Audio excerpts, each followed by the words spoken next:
year is 1712, and the town of Abington is incorporated after being named 6 years prior. What was originally East Abington became Rockland in 1874, and South Abington became Whitman in 1875. Join me, Matt Warner, as we dig into the histories and hauntings of Old Abington. Some energy just went right through me as I walked into this kitchen. What the hell was that?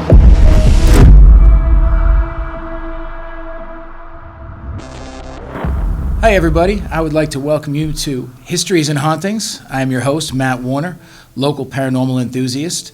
I'm joined today by my long-term friend, local author and professor, Rich Little, and we're going to discuss some of the lore surrounding the town of Whitman.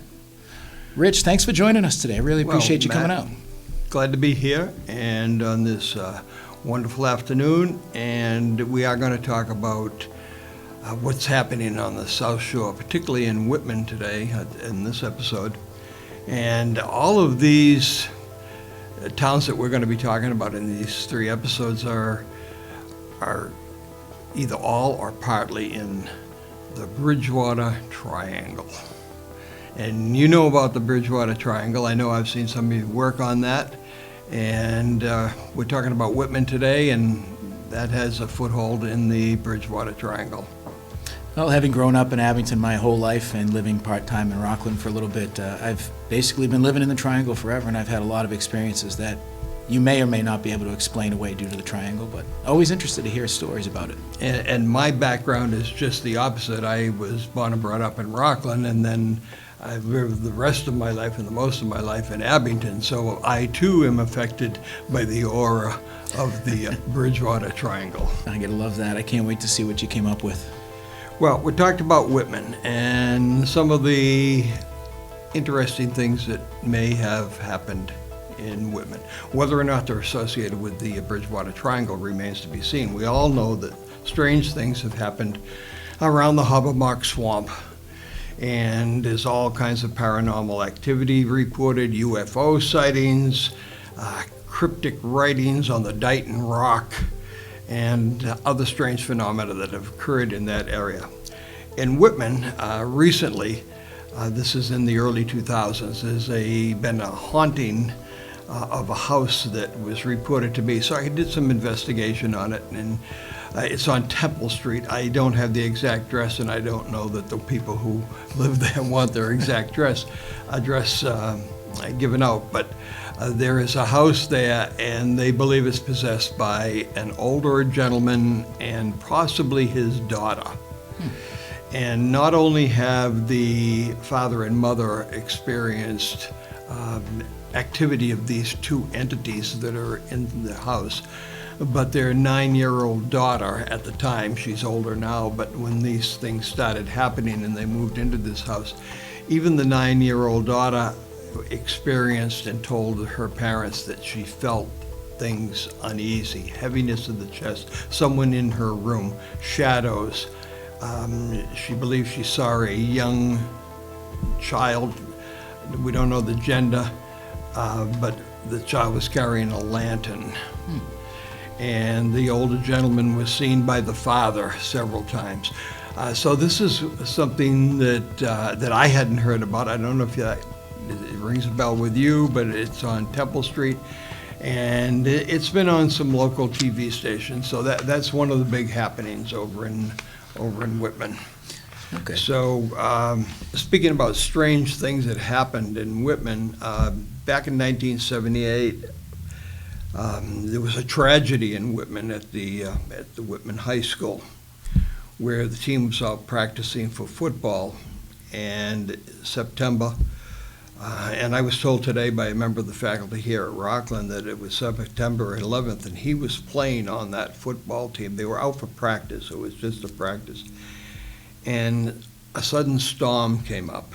And this is often a common theme in the Bridgewater Triangle. Mm-hmm. All of a sudden a storm comes up, and within what appeared to be minutes, the sky darkened, and they could hear rumbling of thunder, and a lightning strike hit right near them, and the coaches said, get in the building, and the team ran towards the building, and one coach was flagging them on. As the story was told to me, the lightning struck and hit a chain link fence. It came down the chain link fence, and it got to the end, it bounced off and struck him. Wow. And it was a fatality. He was electrocuted.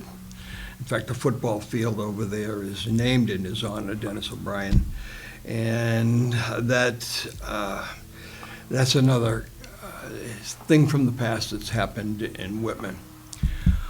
On a lighter note, there's a couple of things on Route 18, and you may not remember this. I do as a kid. There was a thing called King's Castle Land. King's Castle was my favorite place on earth. Of And all. actually, I didn't at the time. I wasn't friends with him, but in high school, one of my best friends, his grandparents were the previous owners of it, and I'm so mad that I missed that opportunity because I could have gone for free. And which owners were they? The Watleys or the King family? Because both owned it. Oh, it was his. I don't know his mother's maiden name, Yeah. but it was her parents. Well, that was built in 1946 by a guy by the last name of King, hence the name, King's Castle Land. And it was like an amusement park, a mini Disney World, if you may, but It felt like it took forever to get there as a kid. Yes. And it was 10 minutes down the road, but it felt like we were on a vacation. It was- Tom Bunyan was there, Paul Bunyan was Yep. there, and he was big and he was tall. I remember the fire-breathing dragon.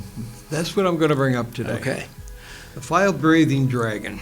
As time passed, society changed, and little small operations like that went out of favor. The Watley family, or Wakely family, put their toy store next to and they ran it in conjunction with King's Castle Land. And finally, they got older and decided to retire and sold off the business and sold off the rides, the train that went through there, and there was a small carousel, and they sold them off. And all of that was gone. And what's there now is a Stop and Shop. It's located right on the exact spot where King's Castle Land. I've been told by customers of Stop and Shop that they have come out and they can smell the breath of that fire-breathing dragon. And we all know that the fire-breathing dragon, you push the button down below him, and my dad told me there's an oil burner up there and it spits out fire, and that's where all that soot comes from. Well, that's been gone for 30, 40 years. There's people still report smelling the dragon's breath. Isn't that at wild? King's Castle Land. That was a magical place. And across the street, there's another little phenomenon that goes on, and all that's there now is a sign, and it says the Toll House. And we drive by that, and many people don't know what the reference is to that. But if you like Toll House cookies, that's where Toll House cookies came from. The owner of that restaurant, the Toll House, Ruth Wakefield, was the accidentally inventor of the Toll House cookies, signed a deal with Nestle, and that's why that Toll House cookie recipe's on the back. But on some days, when it's kind of foggy and kind of misty, and you're near Wendy's, which is at the intersection of 18 and 14, or it's 18 and 14, you can smell Toll House cookies. Now, you know and I know that smell is a real powerful sense that we as people, we can feel it. Oh, yeah. And it brings back memories, instant memories. Some pleasant, some not so pleasant, but you can smell the Toll House cookies. I've been told this by many. I have smelled the dragon's breath at the former King's Castle Land. You have? I have. Okay. Coming out of Interesting. Stop and Shop. I want to smell cookies. I love the Yeah, smell. that's right. I would Well, rather you've gotta smell go that than up there and Wendy's look at the anytime, sign, so. and maybe you'll smell the cookies. So that's just some of the things that have happened in the Whitman area. Yeah. That, if you look at the boundaries of the Bridgewater Triangle, Whitman is within the boundaries of that.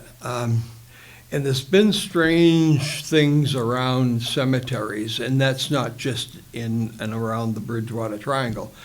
I think every community has spooky things that happen in cemeteries. Oh, yeah. And it's caused by the number of graves and the number of souls that are at rest or not at rest at those locations. And you've done some investigation on that. And I have, and my day job, I actually install tombstones. So I spend all day, every day in cemeteries all across this state. Interesting. Yeah.